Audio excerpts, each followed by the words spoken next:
Then next हमारे पास है, उन्होंने एक बताया कि लेदरी डेंटिन, ठीक है, ये एक ट्रांजिशन होती है सॉफ्ट डेंटिन और firm dentin. Firm dentin mostly हम साउंड डेंटिन होती है जी, ठीक है, और सॉफ्ट हम इन्फेक्टेड डेंटिन को कहते हैं, ठीक है, जिनमें बैक्टीरियल अटैक हो चुका होता है, वो सॉफ्ट हो चुकी होती हैं क्योंकि मैट्रिक्स सारा कोलेजन सारा डिस्ट्रॉय हो चुका होता है, ब्रेक डाउन हो चुका होता है, ठीक है, इनऑर्गेनिक मटेरियल का ऑर्गेनिक भी आपका सारा ब्रेक डाउन हुआ होता है बाई द बैक्टीरियल एसिड्स, ठीक है, या बैक्टीरियल अटैक। और जो साउंड होती है उसको हम फर्म डेंटिन कहते हैं, और इन दोनों की जो दरमियान की ट्रांजिशन होती है उसका हम लेदरी डेंटिन कहते हैं। देन उन्होंने कुछ बताया कि जो पीटेंट फिशन कैरीज होती हैं उधर कौन से बैक्टीरियाज मौजूद होते हैं, ठीक है, उधर एक तो आपके पास स्ट्रेप्टोकोकस सेंजिस होते हैं और म्यूटेंट्स होते हैं, ठीक है, ये आपके पास दो तरह के वहाँ पे बैक्टीरियल कॉलोनीज मौजूद होती हैं, ठीक है। देन इसकी शेप कैसी आती है, क्रॉस सेक्शनल में इसकी शेप इन्वर्टेड वी की तरह होती है। अब इन्वर्टेड वी इस तरह है कि जो जहाँ से ये शुरू होगा पीटेंट फिशर, हमें बाहर तो एक वो जैसे एपिक्स नज़र आएगी, ठीक है, वी की जो एपिक्स नज़र आएगी, बट ये अंदर की तरफ एक्सटेंड करता जाएगा, ठीक है। तो हमें बाहर से बहुत छोटा नज़र आ रहा होगा लेकिन अंदर ये स्प्रेड आउट भी हो सकता है। देन आपके पास स्मूथ सरफेस एरियाज हो सकती हैं, वो gingival to the contact area, जो पहले भी उन्हें कोल और वैली एरियाज हमने पढ़ लिया, ठीक है। देन इसमें उन्होंने कहा है कि जो इसकी शेप होती है वो वी शेप होती है, और इसकी जो एपिक्स होती है वो डेंटिनो एनेमल जंक्शन की तरफ ही होती है। मतलब ये अगर ऑन द सरफेस ऑफ इसको इनेमल देखेंगे, ठीक है, ये ब्रॉडर एरिया होगा जो कि एपिक्स की तरफ नैरोअर होता जाएगा, ठीक है। देन आपके पास रूट कैरी थे जिन जो यू शेप्ड होती हैं, ठीक है। और अब ये एक अलार्मिंग सिचुएशन होती है, क्यों, इसकी कुछ रीज़न हैं। एक तो रूट कैरीज की प्रोग्रेस जो होती है वो रैपिड होती है, एसिम्टोमेटिक होती है, मतलब हमें कोई वो पता नहीं चल रहा होता, एकदम हमें जब रूट में कैरीज फैल चुकी होती है तब हमें पता चलता है, ठीक है।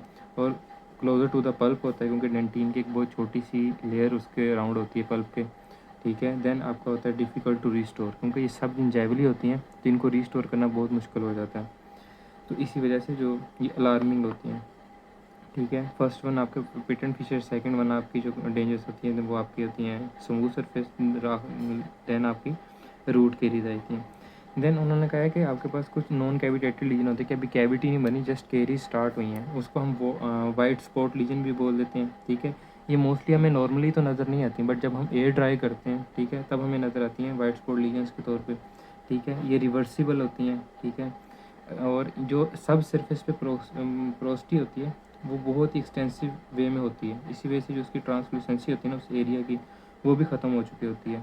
अच्छा, और मोस्टली आपके फेशियल और लिंगुअल साइड पे होती है, पर अब हमने पहले कहा कि जैसे एयर ड्राई करेंगे तब ये अपीयर होती हैं, तो इट मीन जब हम इसको वेट करेंगे या हाइड्रेटेड फॉर्म में लेकर आएंगे तब ये डिसअपीयर हो जाएंगी, ठीक है। अब यही आप इसको डिफ्रेंशिएट करते हैं इसको हाइपोकैल्सिफिकेशन से, क्योंकि दोनों ही वाइट स्पॉट लीजन के तौर पे नज़र आते हैं, ठीक है। बट अगर हम इसको वाइट स्पॉट लीजन्स को अगर हम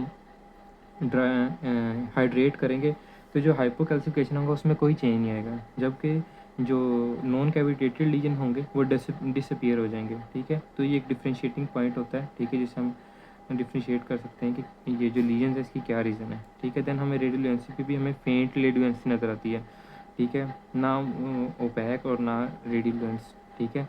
देन आपका ये जो अगर ये प्रोक्सिमल साइड पे हो गया तो ये इनको रिजॉल्व करना बहुत मुश्किल हो जाता है, इसके लिए हम ऑर्थोडोंटिक सेपरेटर यूज़ करते हैं, ठीक है, जो कि उनके दरमियान में स्पेस क्रिएट करते हैं ताकि हम इजीली उस जगह को अवेल कर सकें, अप्रोच कर सकें, ठीक है। और इनको रीमिनरलाइज किया जा सकता है क्योंकि अभी इतना ये हमने अभी पढ़ा कि रिवर्सिबल होता है, अगर रिवर्सिबल है तो हम इसको रीमिनरलाइज कर सकते हैं। एक्सप्लोरर टिप हम इसको यूज़ नहीं करते हैं इसके ऊपर, क्योंकि वो आगे से शार्प होती है, और टिप अगर आगे की तरफ प्रोसीड कर जाए तो वो कैविटेटेड लीजन में कन्वर्ट कर देगी, नॉन कैविटेटेड जो लीजन्स है वो एक कैविटेटेड लीजन में कन्वर्ट हो जाएंगे।